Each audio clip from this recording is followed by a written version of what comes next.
Links down below to credit where I'm getting the information from. GTA 6 will release in 2025 as per Rockstar, and the official trailer is right here. They released it earlier than expected due to a leak. There's also a crazy wave of PlayStation users that have been permanently banned for absolutely no reason, and they're locked out from even being able to play their digital games. So, let's get into it. So the vibes that I'm getting from the trailer is really simple and probably the same as everybody else. A Bonnie and Clyde-like duo starring protagonist Lucia and an unknown male partner.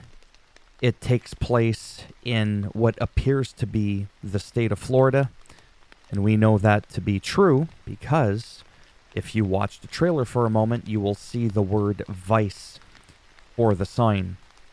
So this takes place back in Vice City, plus you can just tell by looking. I mean, there's some proof right there. Now, as to whether or not we're going to be able to go to some other maps, I don't know. I have no idea. But overall, it looks like the graphics are a nice step up. Lighting, all that sort of stuff makes a huge difference. Shadow, even the textures, because the PS5 version, or Xbox Series X, or the PC version of GTA 5 looks really, really good. This looks to be like a step up. And I'm only going to assume that the sheer scale and density is going to be something to behold. So right there, that's totally like Bonnie and Clyde-like. So that's going to be the male protagonist that you could play. That's going to be the main one. So I've said this before and people get the wrong impression when I say this. I generally don't like playing games at all where you're a woman because I'm a guy. And it's that whole like weird immersion thing. But don't get me wrong. I appreciate that they added that because it's all about just that, options.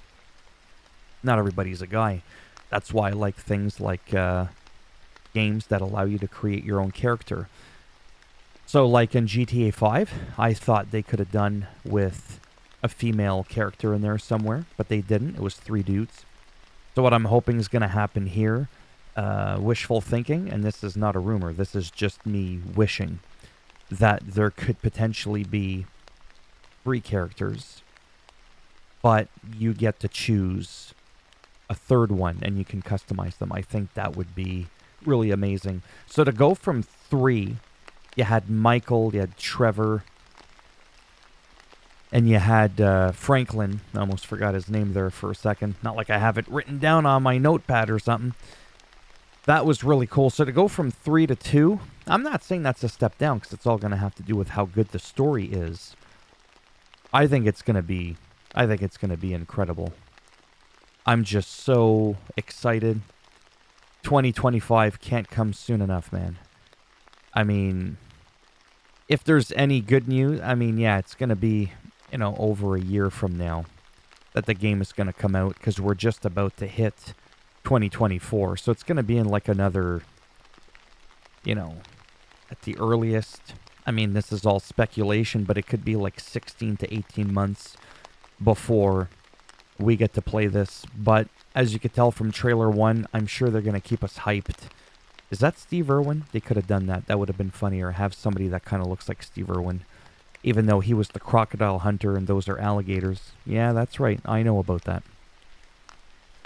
I can't wait. I can't wait to see if there's going to be things like in Red Dead Redemption 2 whereby you could keep roaming after the story and you're able to run into some enemies, dynamic events that never end. That's what I'm really hoping we get because GTA 5, truth be told, story mode, post-game, was garbage. It's nothing like San Andreas where you could do like the gang turf wars and all that shit. There was a lot more meat and potatoes in San Andreas from a post-game perspective, single player. And we were supposed to get DLC originally in GTA 5. We never did. But my goodness, did we ever get a lot of post-DLC for online. Of course we did. They've revenued over $7.7 billion in revenue. That's a lot of money, and that's American. That's like 50,000 billion Canadian here. So we'll just have to wait and see. But again, I'm seeing some of the graphics, some of the and this is not a complaint, by the way. It looks Red Dead Redemption 2-ish a little bit. If you play Red Dead Redemption 2 on ultra settings, and that's a game that's already half a decade old, but this looks like a bit of a step up in terms of like lighting, shading, and stuff like that. It looks great. It looks great. I can't wait to see like actual gameplay footage, not just cinematic stuff. And I can't wait to know more about the male protagonist as well. So again, there you have it. Check it out in the link. Like I said, they're credited.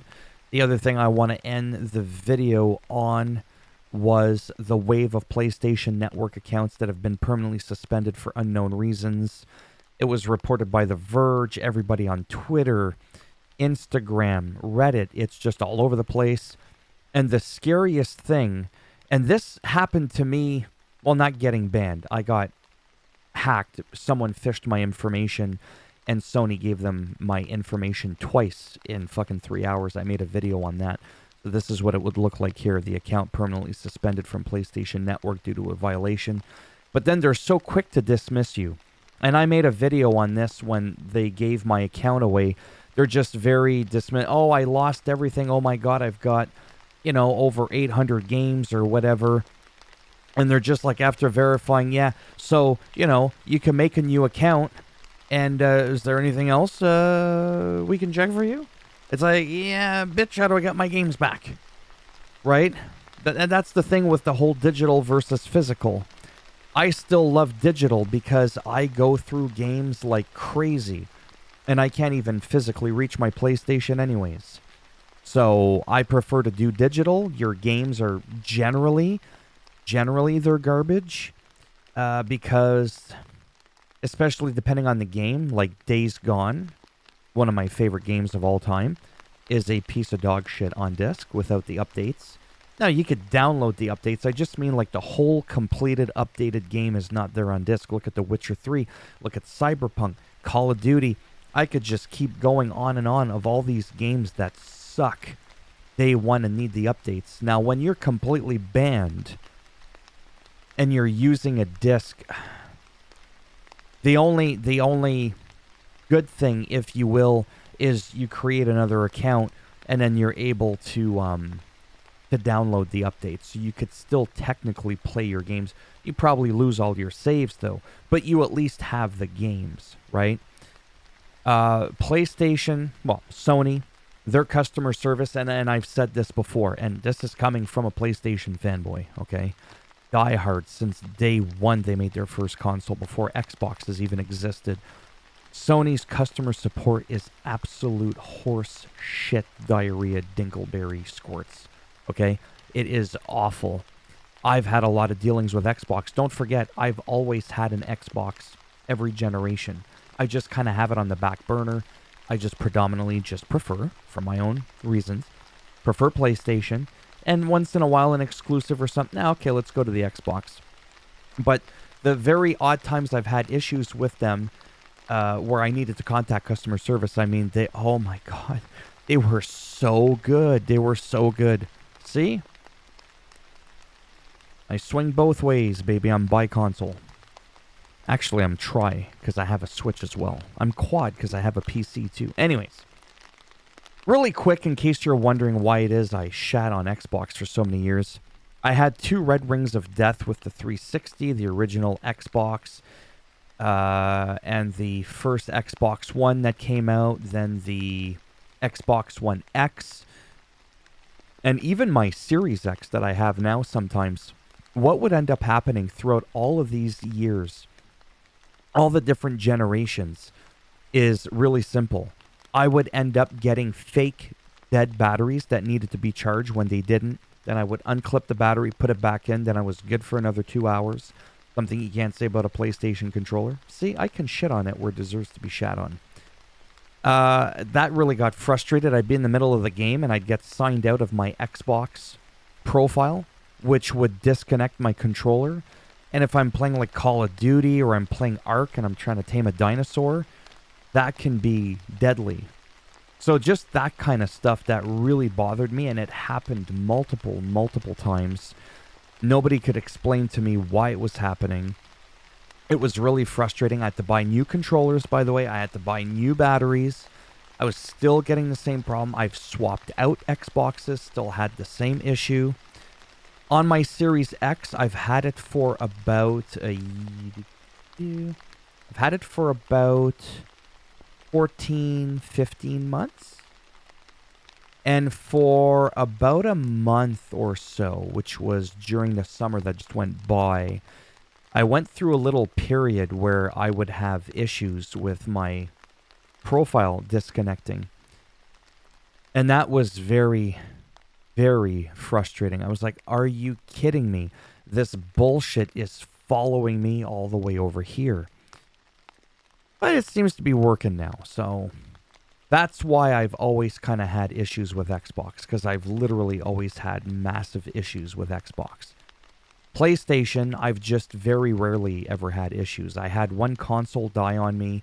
It was a PS4 and Slim, and then that's when I ended up getting the PS4 Pro, the walking simulator game, Death Stranding. I ended up getting the white PS4 Pro Death Stranding edition. And so I had a problem with that. That was pretty big. I've had some controllers die, actually quite often. The triggers on these are absolute garbage. I had an issue with my Xbox One too. I had to put a piece of Kleenex underneath because it was sticking. One of my triggers was sticking. And it was like... You can't even tell which one. I don't even remember which one has the Kleenex in it. But they have little rubbers inside, and if the rubber peels back, then it sticks, and I would go and it would click. And anyways, the technology used in both the Xbox and PlayStation controllers are absolute garbage, and they wear out easily. Their analogs fucking drift and all that shit. It's really frustrating. So I've had to go through quite a few controllers, and in 10 years, I've probably gone through at least 4, maybe 5 controllers in total. With PlayStation, Xbox, I only ever had an issue physically once. Yeah, so those are some of my pet peeves. And if you're out at the cottage or you just don't want to be online, you just don't care about online, you cannot use your Xbox unless you first connect to the internet. You don't have to do that with PlayStation. So again, go back and forth and cherry pick stuff. But these are the reasons why I generally, no offense, prefer PlayStation. But I will never shy away from telling you that their customer service is atrocious. They're rude, they're dismissive, there's proof of it everywhere. I mean, this is just like, you know what I mean? Like, people have seen stuff like this all the time. Yeah, so we're truly sorry, but we can't provide further commentary. Thank you. Click, and then they close the chat. It's very scary because, like I said, games, when they're in the upwards of $100 a pop, and you've got like well over 500 to 800 games, you do the math, it's pretty scary. But the good news is a lot of these people, including this main guy that posted, did get his account back. Many others did, but many others as well did not. So it's definitely leading to, it's like a glitch. You could hit a button. Somebody could go AWOL at Sony and lock everybody out. It's very, very possible. Or they've just made Santa's naughty list. I don't know. See, my account just worked, and then a bunch of people said, yeah, me too. See? Currently have 500-ish games I can't use. Support told me to call them back tomorrow morning. Well, at least they told them to call them back.